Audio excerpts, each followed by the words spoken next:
before the pandemic started, I was in high school. I was in my senior year of high school. So we were kind of getting to the point where it was like the home stretch, you know, where you were done with classes, you had already been accepted into college, and we were kind of in that like phase of like, okay, like it's senior year, we're already in college, like we had this expectation, and we were starting to get to the point where we were like, we can just kind of hang out, we can enjoy the rest of our senior year. Classes started at like 7:14 a.m. and I go to class all day, and then for lunch I would stay in yearbook and work on like spreads and stuff. The class that I remember the most was sculpture class. It was two periods long, and we hammered away at like quartz and like clay and stuff. It was great.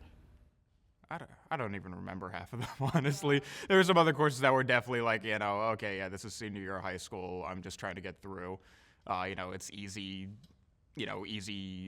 credits to get, so, you know. Then after school, I often had sports. I was involved in track in high school. And so during the fall and spring season, I was after school doing track and running outside, which was fun. For my junior and senior year, I was the president of the a cappella club. So we spent a lot of time in this like little exercise wing that we had in the dorm building, and that was where we always met for rehearsal, since it was the most like, it had like the best acoustics of the entire place. And then after school, I'd go back to yearbook for like another hour. Then I go to cheer practice, and then go home and do homework for like 6 hours.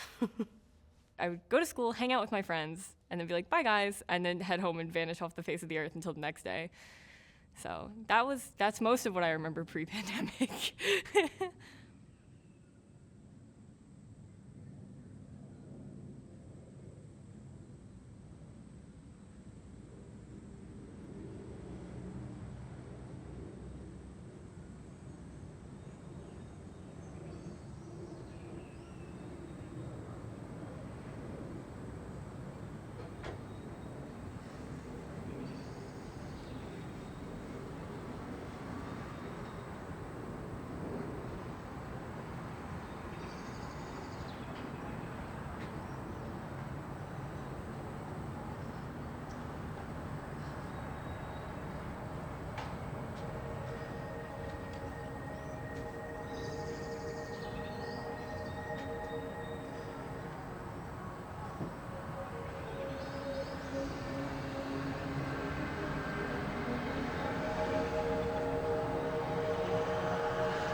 It's another day in the life of the Jamesons, maybe a family a little bit like yours.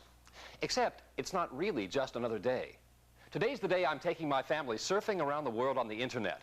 Why, we'll see dinosaurs, order baseball tickets, even plan our family's vacation to Disney World. It's cool. Dad's finally installed the internet on our home computer. Now I can surf the net anytime I want, not just during my 1-hour computer class at school. You'll learn how the net can entertain you, transport you to far-off locations, help your children with their schoolwork, and make working at home easier. Don't worry, there's cool stuff too. And it's not just for boys either. I personally struggled a lot. It was just one of those things where, as like a result of a number of factors, the pandemic included, like I was just struggling a lot with paying attention in class. Like I would try and take notes as best I can, but eventually I just got to a point where I was like, screw it, I'm just not gonna bother. Like I still did okay in my classes, like I never had any bad grades or anything, but it was definitely like not conducive to like establishing good studying and like good habits when I actually came to college. It's hard to talk via Zoom. You know, like half the people are muted. You're having a conversation. Like you don't get that like kind of feedback from being face to face. I would pay attention like when our professor or our teacher would be like, hey, this is like an important concept. I would be like, okay, time to like tune back in a little bit. They'd say it and I'd be like, okay, time to tune back out. And then I would go do something else. I had a hard time keeping in touch with people. I had a hard time adjusting to online school, and so also trying to maintain social friendships and relationships was difficult for me. I found it hard to manage my time. I mean, I miss seeing people. That was like one of the big ones because like a lot of times class was my chance to like see my friends like during the day. It was one of the only times I ever really saw them. So when it turned virtual, it was like, oh, I see like your Zoom icon, but I don't really see you. So that was like a bit of a shame, but there was a lot more like because I wasn't as involved, it didn't feel like super jarring. I remember I was excited about it at first because I was like, wow, this is so much easier than regular high school. And it wasn't until later that I started to get like, oh, I miss faces and people and having the teacher like ask a question and the Zoom just isn't really awkwardly dead silent because no one's paying attention to it.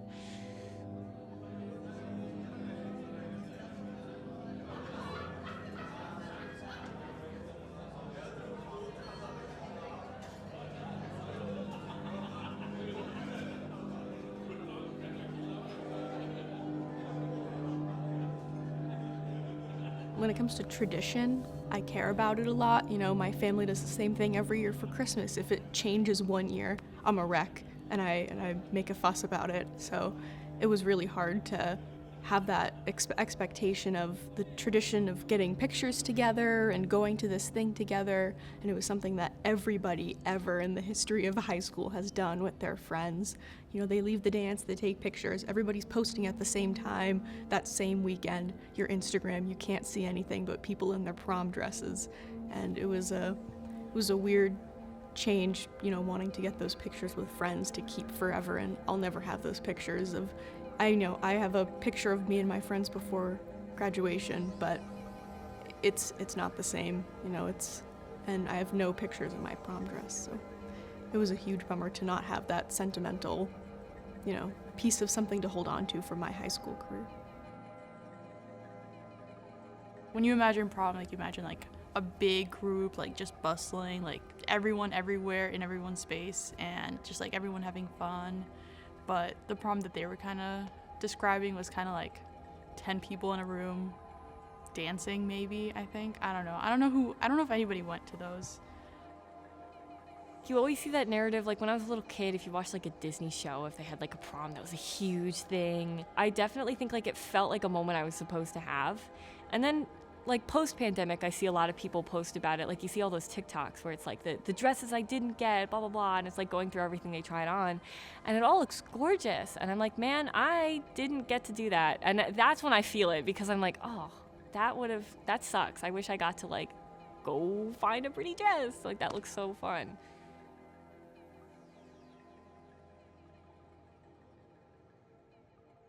I personally never really romanticized the high school experience like a lot of people do. I'm not really sure why. I've just never really been a sentimental person, but it was definitely different than kind of what you're kind of conditioned to expect as you're growing up. having this like, oh, normal high school experience. Like going to a boarding school, obviously you're not really going to get that, but even so, it just like wasn't kind of what you would expect.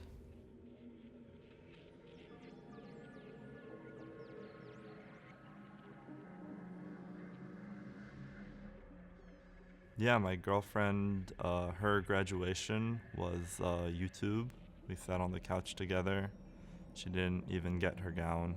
It was a generic department video where they had like some AI voice read off names from a script where people submitted their graduation photos, and they just had like the names and the photos, and they would just like slideshow. I think that's what it was. They didn't even organize the department heads to read the names. And it was beautiful. It was so like upside down and broken. It's like every other cool thing that the grades before us got to do. Like we literally came in just at the right time to miss all of them. And I think that contributed to why I felt like by the end I was like, I just want to graduate. They'd be like, let's get your spirit up for the senior picnic. And I was like, I don't care. I literally have no connection anymore. I just want to go to college, get out of here, because it's just, this is the way it is. So.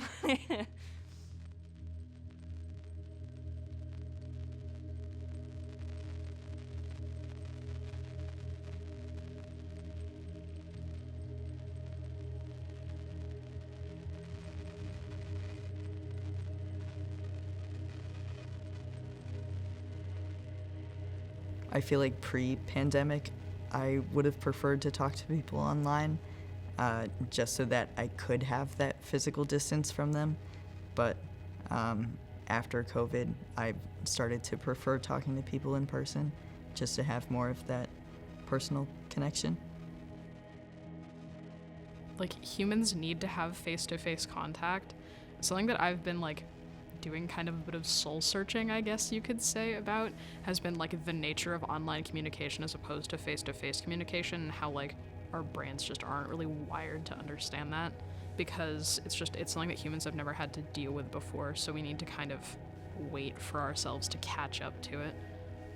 There's just something almost unexplainable about just the difference between interacting with someone over a text, over an email, and getting to talk with them in person and be with them in person, and sort of be in that same room and share that same space.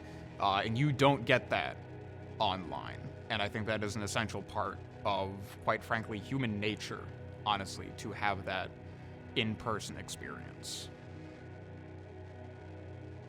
In some ways, like I didn't feel pressure to join a lot of social media before I used it, but it felt like after I got on it, I couldn't leave. And I think that's a little bit of like the whole like addiction issue. But it was very much like everything became so online during the pandemic that I felt like if I log out of my account today, I miss like everything.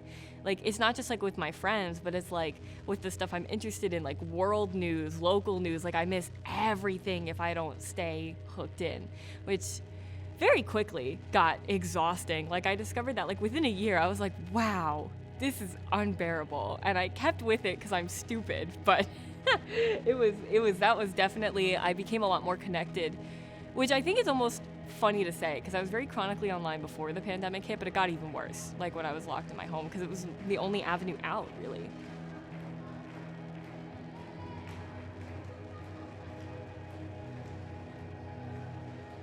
When you're online, you're both there and not, you know? Like, I feel like when you text someone, that you both hope that they will immediately respond, as well as know that, like, their time is also their time. Like, I feel like everyone has their phone on them, but you're not supposed to, like always respond, but also you're supposed to. It's kind of weird. I don't know. I feel like being online is kind of like you're always there, but versus being in person, like I know when you're actively there, I know when you're talking to me, I know what you're like feeling right now.